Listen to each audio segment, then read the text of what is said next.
নমস্কাৰ সানি technology YouTube চেনেলৰ দৰ্শকসকলক মই সানি আপোনালোক সকলোকে পুনৰবাৰ স্বাগতম জনাইছো।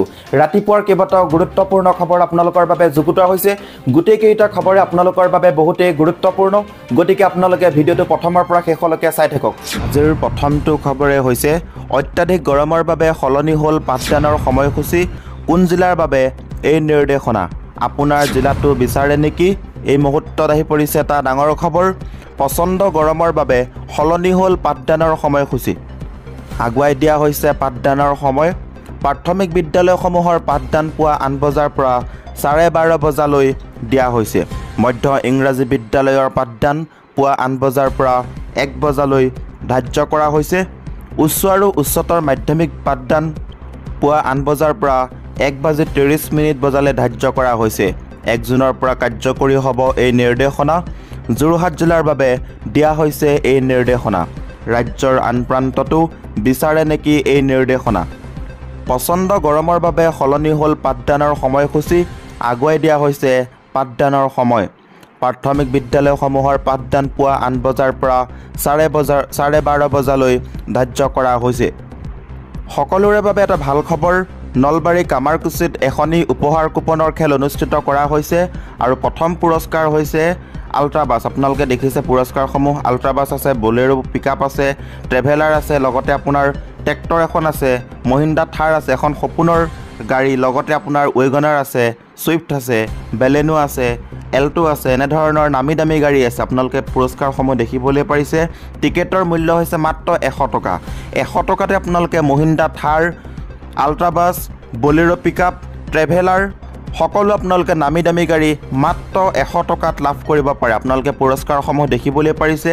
উপহাৰ কুপনৰ খেল আনন্দ অনাথ শিশু গৃহ নিৰ্মাণৰ সাহায্যাৰ্থে, অৰ্থাৎ অনাথাশ্ৰমৰ সাহায্যাৰ্থে এই খেলখন পতা হৈছে। উপহাৰ কুপনৰ খেল 100 টকাত আপোনালোকে ভাগ্য পৰীক্ষা কৰক।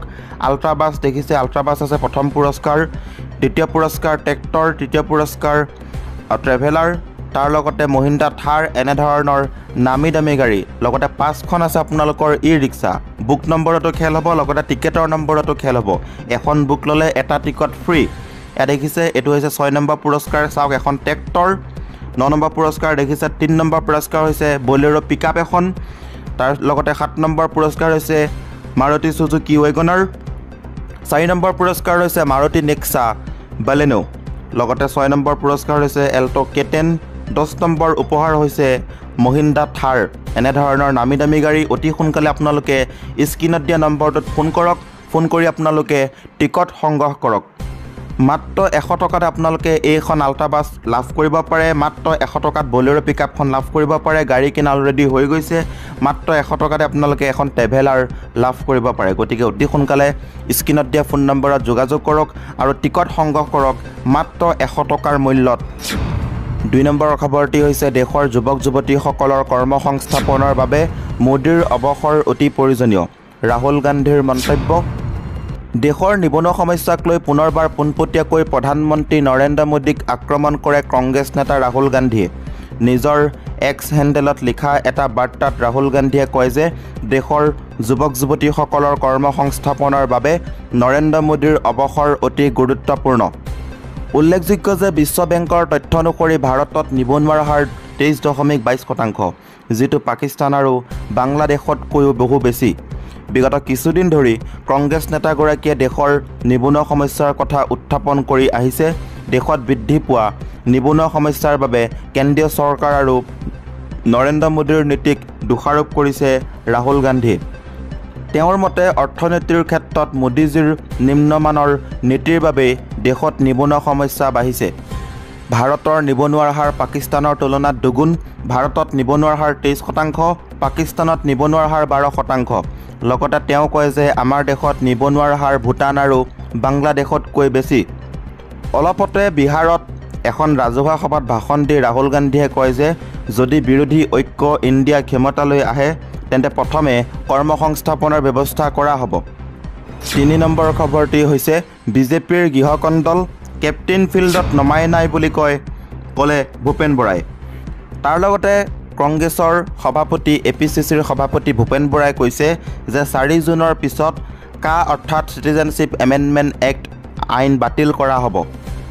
4 জুনৰ পিছত দেশত অনা বিজেপি চৰকাৰ আহিব কিন্তু ৰাজীৱ ভৱনত এবাৰ কংগ্ৰেছে বৰভোজ নাপাতে কিন্তু কা বাতিল কৰিবলৈ সাজু কংগ্ৰেছ সহ আন সহযোগী দল মঙলবাৰে গুৱাহাটীত এই মন্তব্য কৰি বিজেপিক কঠোৰ সমালোচনাৰে আত্মবিশ্বাসী ৰূপত দেখা গ'ল প্ৰদেশ কংগ্ৰেছৰ সভাপতি ভূপেন বৰাক 4 জুনৰ পিছত বাতিল হ'ব কা 4 জুনৰ লোকসভা নিৰ্বাচনৰ ফলাফল ঘোষণাৰ পিছত কেন্দ্ৰত বিৰোধীৰ চৰকাৰ হ'ব বুলি সাজু হৈছে অসম প্ৰদেশ কংগ্ৰেছৰ সভাপতি ভূপেন বৰা আনহাতে কা প্ৰসংগত কংগ্ৰেছৰ স্থিতি পুনৰবাৰ স্পষ্ট কৰি ভূপেন বৰাই কয় কা সন্দৰ্ভত আমাৰ স্থিতি একেই আছে বিজেপিয়ে সংখ্যাৰ জোৰত কা বলবৎ কৰিছে কা আমি আগতেও মনা নাই এতিয়াও নামানো 4 জুনৰ পিছত কেন্দ্ৰত অনা বিজেপি চৰকাৰ গঠন হ'ব আমাৰ অসম কংগ্ৰেছৰ প্ৰথমটো দাবী কা বাতিল কৰিবলৈ পদক্ষেপ ল'ব আমাৰ সাংসদসকলে বিজেপিৰ গৃহকণ্ডল ফিল্ডত কেপ্টেইন নমাই নাই কাক কটাক্ষ ভূপেন বৰাৰ কেপ্টেইন এতিয়াও ফিল্ডত নমাই নাই